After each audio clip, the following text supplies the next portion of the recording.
നമ്മളൊരു മോർണിംഗ് ഡ്രൈവിന് പോവാം കേട്ടോ. യാത്ര തുടങ്ങാം.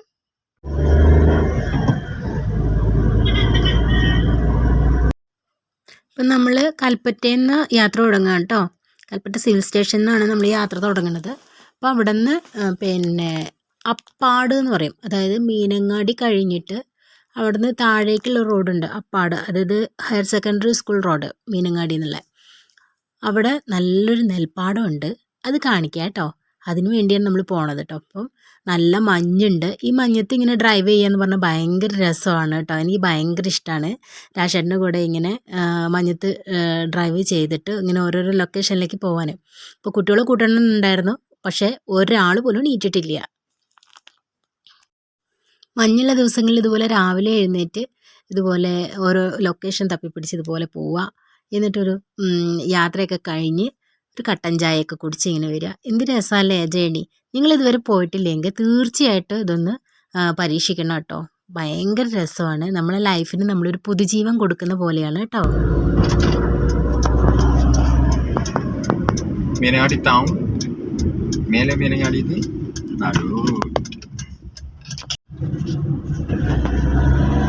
മേലെ മീനങ്ങാടി താഴോട്ടുള്ള റോഡ് അല്ലേ? ഈ റോഡ് ഏതാ? Government higher secondary school road.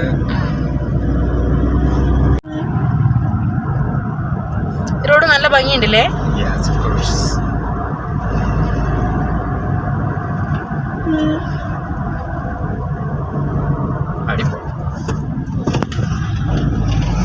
വയനാട്ടിൽ വരുന്നവര് നമ്മൾ ടൂറിസ്റ്റ് പ്ലേസുകൾ മാത്രം കാണാനായിട്ട് വരുന്നവരാണ് കേട്ടോ. അപ്പം അങ്ങനെയല്ലാതെ ഒരു ഡിഫറെൻ്റ് ആയിട്ടുള്ള ഒരു ജേർണി ആഗ്രഹിക്കുന്നവർക്ക് ഇത് നല്ലൊരു ഓപ്ഷനാണ്. മീനങ്ങാടിയിൽ നിന്ന് അപ്പാട് ചുമ്മാ ഡ്രൈവ് പോവാ, അപ്പാടിലേക്കുള്ള വഴി. നമുക്ക് ഇടയ്ക്കിടയ്ക്ക് ഇങ്ങനെ ഒരു യാത്ര ശീലമുള്ളതുകൊണ്ട് ഞങ്ങൾ ഇങ്ങനെയൊക്കെ ചെയ്യാറുണ്ട് കേട്ടോ. ഈ എന്താ പറയാ, എന്താ ഇഷ്ടം പറയാ, ഗുളിക തീരുമ്പോ ഞാനിങ്ങനെ വരും.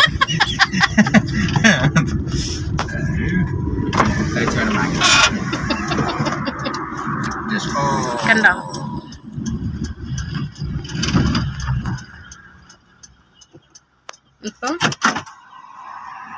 ഇപ്പം നെൽവയല് അത് വിളഞ്ഞു കിടക്കണ നെൽവയലിൽ കാണാനാണ് നമ്മൾ വന്നിരിക്കണം കേട്ടോ. രാവിലെ തന്നെ അത് ഇങ്ങനെ സൂര്യപ്രകാശത്തിൽ ഇങ്ങനെ നിൽക്കുന്നതാണ്, നല്ല ഭംഗിയാണ്. ഞാൻ കാണിച്ചു തരാം കാഴ്ചകൾ കേട്ടോ. അപ്പൊ നമുക്ക് ഇറങ്ങാം കേട്ടോ.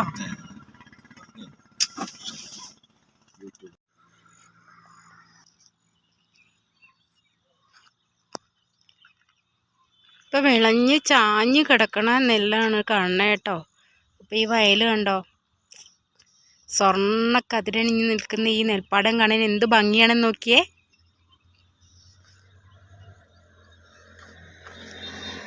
ഈ നെൽപ്പാടത്തിന്റെ അങ്ങ് അകലെ നമുക്ക് കവുങ്ങുന്തോട്ടവും കാര്യങ്ങളൊക്കെ കാണാം കേട്ടോ. നല്ല രസമാണ് ഈ ഭാഗം കാണാനേ. ഞങ്ങൾ ഇടയ്ക്കൊക്കെ ചുമ്മാ ഒരു ഡ്രൈവിന് വേണ്ടിയിട്ട് ഇങ്ങോട്ട് വരാറുണ്ട് കേട്ടോ.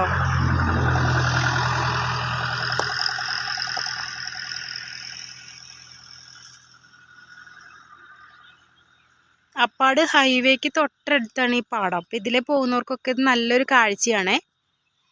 റോഡിന് രണ്ട് സൈഡിലും ഇതുപോലെ നെൽപ്പാടങ്ങൾ കാണാം. ഇവിടെയൊക്കെ നെല്ലുകൾ ഇങ്ങനെ വിളഞ്ഞ് എന്താണ് കൊയ്യാൻ പാകത്തിന് കിടക്കുവാണ് കേട്ടോ.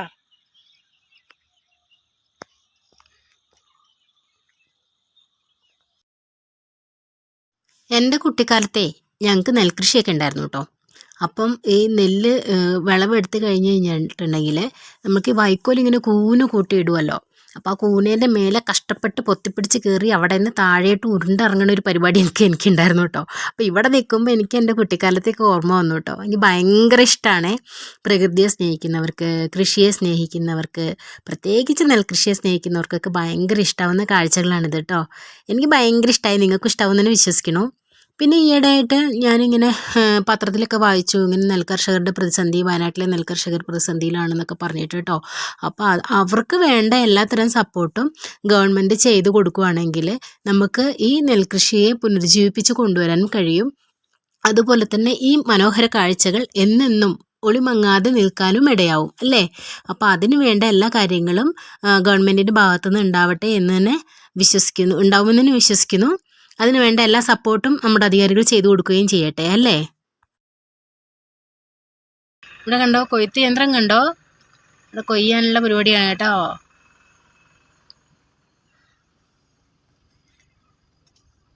അപ്പോൾ പാടം എല്ലാവർക്കും ഇഷ്ടമായില്ലേ? ഇനി നമുക്ക് വേറൊരു സർപ്രൈസും കൂടിയുണ്ട്, അവിടെ എത്തിയിട്ട് പറയാം.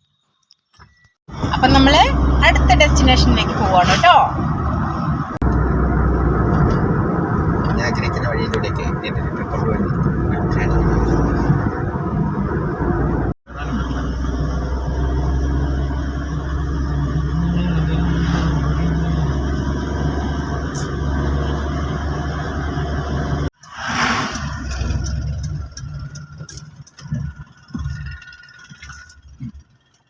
അപ്പം നമ്മൾ വേറൊരു സ്ഥലത്ത് എത്തിയിട്ടുണ്ട്. ഇറങ്ങിയിട്ട് കാഴ്ചകൾ കാണിച്ചു തരാം കേട്ടോ. നമ്മൾ അടുത്ത ഡെസ്റ്റിനേഷൻ എത്തിക്കഴിഞ്ഞു ഗൈസ്. അപ്പം നമുക്ക് ഇവിടുത്തെ കാഴ്ചകൾ കാണാം കേട്ടോ. ഇപ്പം രാശിയുടെ മുമ്പിൽ ഓടുന്നുണ്ട് കേട്ടോ. ഒരു ഹായ് പറയാട്ടാ. കണ്ടോ, ഒരു അടിപൊളി സ്ഥലമാണ്, നമുക്ക് കാണാം. നമ്മളൊരു ലോട്ടറി ചേട്ടൻ വരുന്നുണ്ട് കേട്ടോ. കണ്ടോ,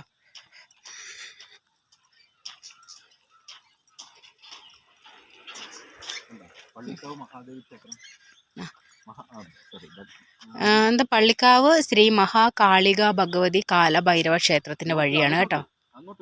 പുല്ല് വെട്ടുന്നത് എങ്ങനെ ഒരു പ്രൊഫഷനായി മാറുന്നതാണ്. നോക്ക്, പുല്ല് വളർത്തൽ പണ്ട് അവിടെ ഇവിടെ വളർന്ന സാധനം ഇപ്പൊ കണ്ടോ, ആളുകൾ വണ്ടി കൊണ്ടിട്ട് എടുത്തോണ്ട് പോകുന്നുണ്ട്. അങ്ങ് കണ്ടോ, ഇവിടെ വരിക, വെട്ടുക, പോവാ. വെട്ടേണ്ട കാര്യമില്ല, പറഞ്ഞു കൊടുത്താൽ അവര് വെട്ടി വണ്ടിയിൽ കയറ്റി തരും. ഇപ്പൊ തീറ്റപ്പുൽ കൃഷിയാണ് കേട്ടോ. ഇവിടെ മെയിനായിട്ടും തീറ്റപ്പുൽ കൃഷിയാണ് കേട്ടോ. അത് വ്യാവസായിക അടിസ്ഥാനത്തിൽ ചെയ്യുന്നതാണ്. ഇപ്പൊ നമ്മൾ ആ കാഴ്ചകളിലേക്കാണ് പോകുന്നത്.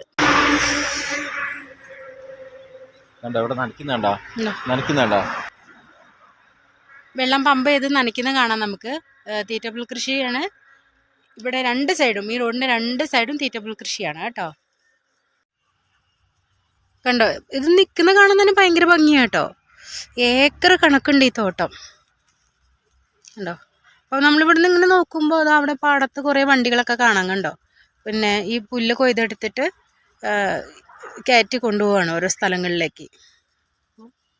ഇത് നല്ല സംഭവം കേട്ടോ. ഈ തീറ്റപ്പുൽ കൃഷി എന്ന് പറഞ്ഞാൽ വളരെ എന്താ പറയുക, വ്യാവസായിക അടിസ്ഥാനത്തിൽ ചെയ്യുവാണെങ്കിൽ നല്ല ലാഭമുള്ളൊരു കൃഷി തന്നെയാണ്.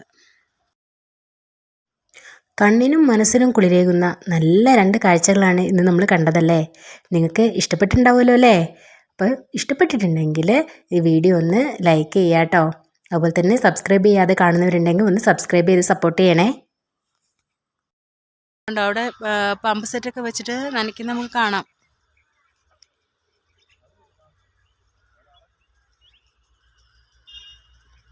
ഇത് ശരിക്കും നല്ലൊരു ഐഡിയ അല്ലേ? നമുക്ക് എന്താ കൃഷി ലാഭകരമല്ല എന്നൊക്കെ പറയുന്ന ആളുകൾക്ക് ഇത് പരീക്ഷിക്കാവുന്ന ഒരു കാര്യം കേട്ടോ. എന്ന് വെച്ചിട്ടുണ്ടെങ്കിൽ നമ്മൾ വാഴ ആയിക്കോട്ടെ, നെല്ലായിക്കോട്ടെ, അത്രയ്ക്കൊന്നും നമ്മൾ ചെയ്യുന്ന ആ ഒരു പരിചരണമോ കാര്യങ്ങളോ ഒന്നുമില്ലാതെ തന്നെ അത്യാവശ്യം നല്ല ലാഭം കൊയ്യാൻ പറ്റിയ ഒരു പിന്നെ കൃഷിയാണ് തീറ്റപ്പുൽ കൃഷി എന്ന് പറയുന്നത് കേട്ടോ. ഫാം കാര്യങ്ങളൊക്കെ നടത്തുന്നവരൊക്കെ തീറ്റപ്പുൽ കൃഷി ചെയ്യുവാണെങ്കിൽ അവർക്കൊരു അഡീഷണൽ വരുമാനമാണത് അല്ലേ. അപ്പോൾ ഇന്നത്തെ വീഡിയോ ഇത്രയേ ഉള്ളൂ. അടുത്ത കാഴ്ചകളുമായിട്ട് വീണ്ടും കാണാം. അതുവരേക്കും ബൈ.